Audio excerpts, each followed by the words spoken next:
I struggled with how to start this video. First came to mind was, this is a story about a boy named Roy. But that didn't seem to fit. And then I thought maybe Gilligan's Island theme, but he didn't really travel on his ship, and it was much more than a 3-hour tour. So I settled with trying to play it as straight as I can anyway. Our cousin Roy came to visit us in Thailand, and he came from the Big Apple, the city of dreams, Gotham City, the city that never sleeps, New York City. And he flew over on Qatar Air, and it only took him a little bit over a day. This is the story of Roy's trip to Thailand. We hope you enjoy it. He came over wanting just a quiet vacation. Now, he did say, I want to spend, a couple days checking out Bangkok. So, his idea of relaxing is, going to the pool and going to the beach. And while we did do that, we also did a few other things.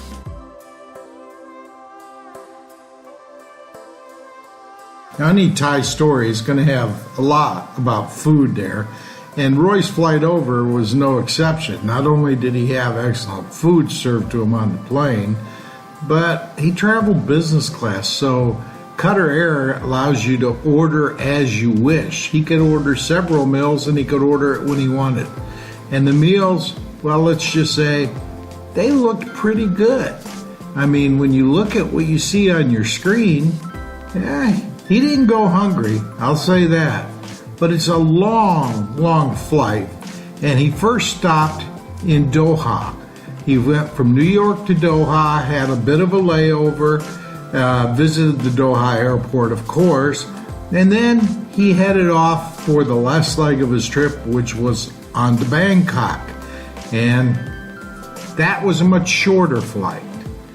Once he got to Bangkok, he had to meet us, but we had to get up there from Hua Hin, so we took a taxi to get to Hua Hin because he was coming in so early, and it was a little bit rainy, but we did get there before he arrived. And in day one, as you can see, Roy arrives at BKK Airport, and I can't pronounce it, Sumverim or something like that. Janie met him. He loves that hat. I don't get that. But then we took a taxi into our hotel. And I figured the first thing Roy would need after that flight, a massage. So, first thing for Roy is a massage. And we came to Cha-Cha Massage, where you take off your shoes and come in for the massage. Now, Roy combined a foot massage, a traditional foot massage, with an oil massage. I just did the oil massage, but both of us got our feet cleaned, and then he went over and sat down for the foot massage while I went upstairs for the oil massage. After that, we went to our hotel, and we had a 2-room suite so that Roy could, or 2 rooms actually, so that Roy could have his own room, and it was pretty nice, but Roy wanted to jump in the pool. That was more to wake up than anything. He didn't want to go to sleep too early, so after a little dip in the pool, we decided to have lunch. It was lunchtime, so we headed over to the restaurant there, and as you can see, the food was pretty good. And then we headed off on a dinner cruise. That was our big thing for the night, was the dinner cruise. And I have to say, it was much better than the cruise we had with Yvette.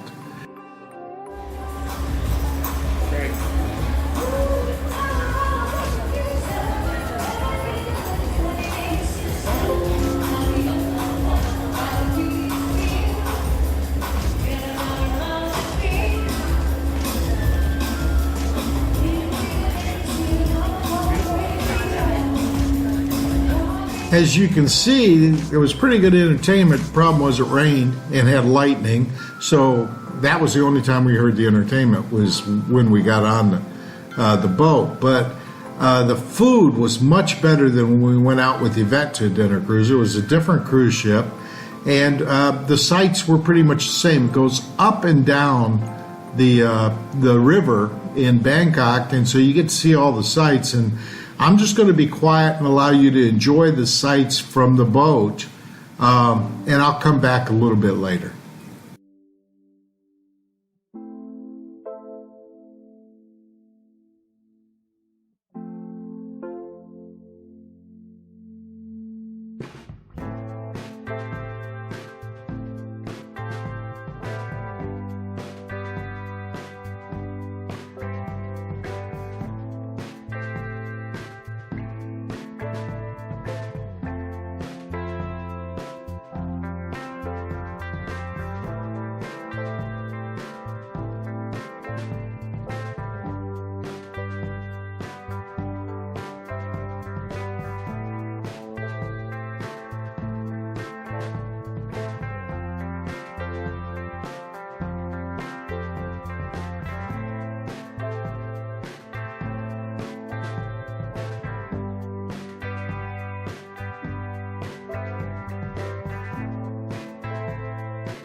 As you can see, there were tremendous sights to see and experience going up and down the river.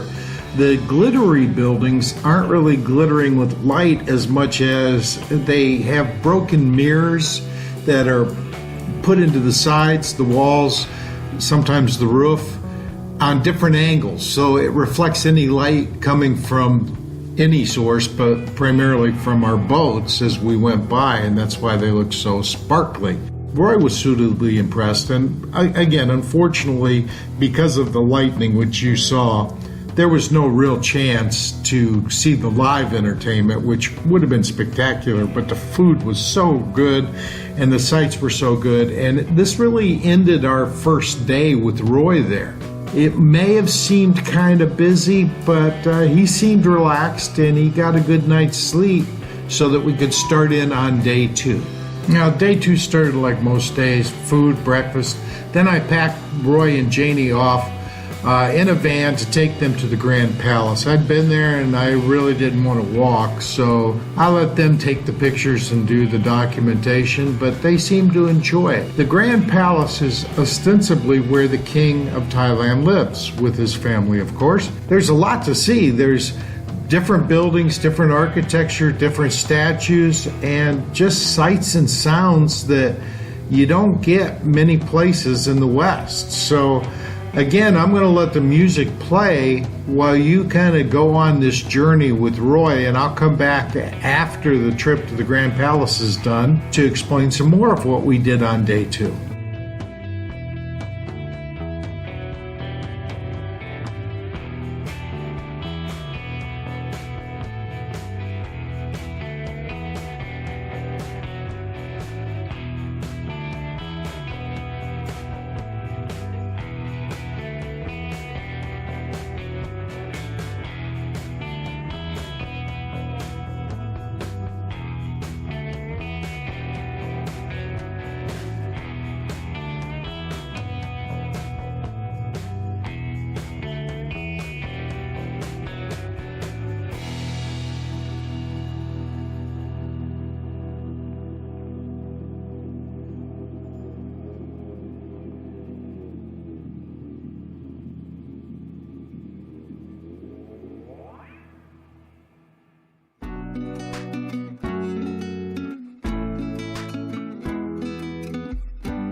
As you can see, the Grand Palace is huge and it takes a long time and it's usually hot. Now, a couple things about the Grand Palace before we move on. It's best to go in the morning. It's a little bit cooler for one thing, but also the crowds arrive around lunchtime. Lots of school buses come in, lots of kids, and nothing wrong with the kids. It's just very, very crowded.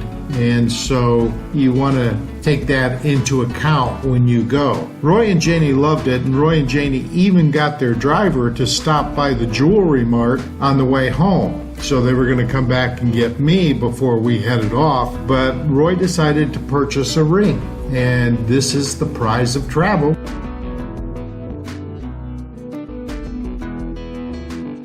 We decided to go to the Hard Rock Cafe for lunch. There's a couple reasons for that. Roy likes to collect magnetic bottle openers in the shape of guitars from each Hard Rock that he goes to. I just enjoy looking at all the guitars, and so we also enjoyed the food.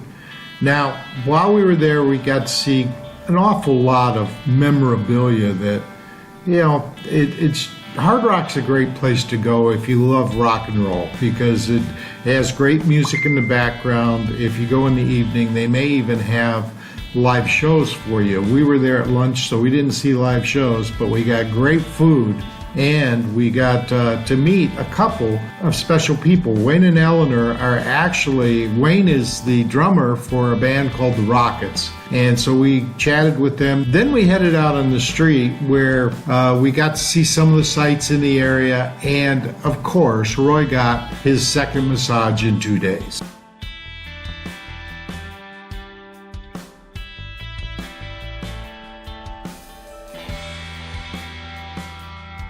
After our massage and looking around town, we did find a mall that we went into just to see things. Had a nice directory and just a lot to see inside there.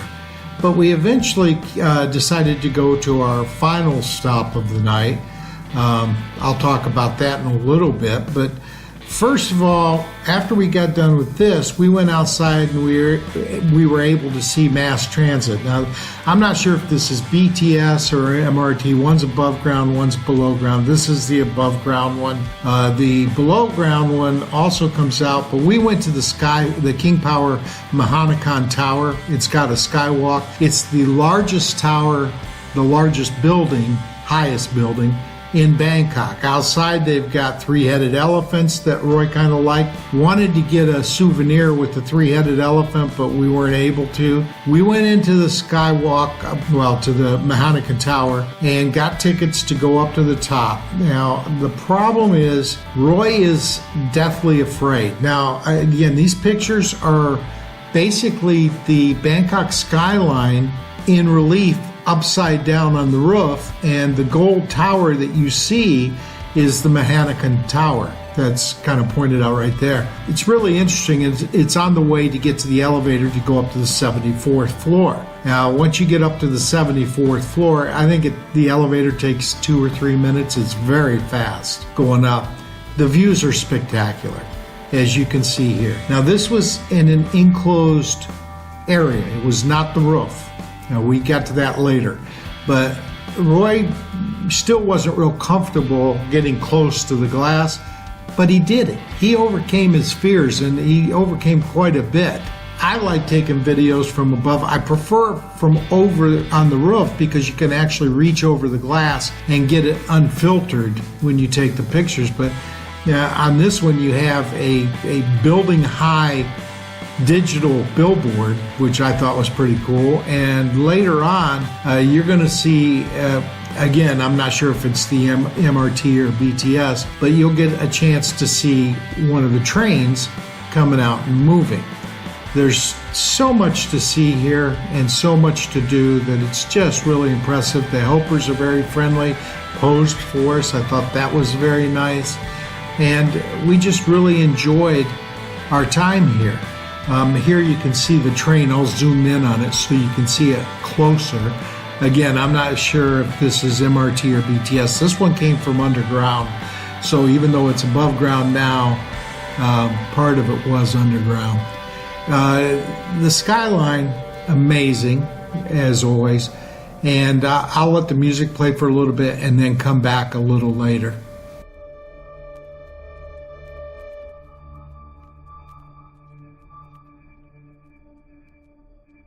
Now there are things to buy, and you can get postcards here, which is really cool because they're pre-stamped. So you can fill out a postcard and mail it here and it'll get back. It takes about 2 weeks. Roy sent one to himself. I'm not sure how long it took for him to get it, but eventually the lightning let up enough that they allowed us to go to the roof, which is 78 stories. The problem is normally you would take an elevator up 4 flights to get to that roof. The elevator was shut down because of the storm. So we literally walked up the stairs, which is surrounded by glass. That was terrifying for Roy, and it was 4 flights, so it was exhausting for me. But we were able to get some night view photographs and videos, and I really recommend it. If you go to Mahanakhon, you go about 4:30, and you stay until the lights come up, because the views at night are simply amazing. They really are. And it's something that I think everybody should see when they get a chance.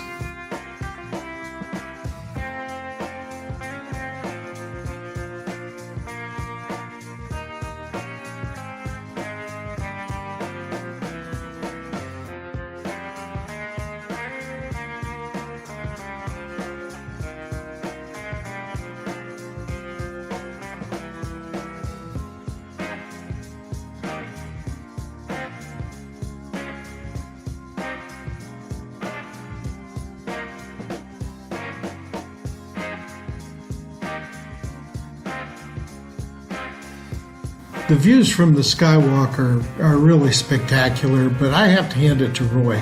It's not easy to overcome a fear of heights, and he did. He went up, he went down, and he didn't get sick. He was uncomfortable, but he did it.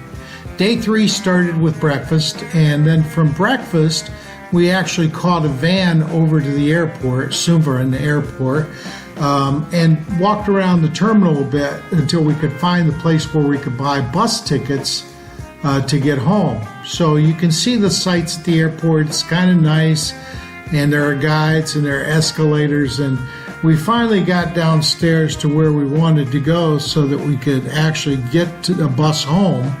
And actually, once we bought the tickets to Hua Hin, the bus was leaving almost immediately. So we went out to the bus, sat down, nice seats, comfortable, and headed off down the road. Now this is a video of going past the airport after we just left, and I've shown you guys the trips to and from the airport several times, so this will be it pretty much for videos. We did take some pictures down, mainly of Janie and me and Roy. Notice Janie's changed her glasses. She went from red to pink. But on the way down, Roy got to see some things that he wouldn't have seen otherwise, so we had a good time going down. And this is the day where we kind of relaxed a little bit. We did stop at the mall.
If you like the videos, give it a thumbs up and share it. And as always, we'd love it if you'd subscribe.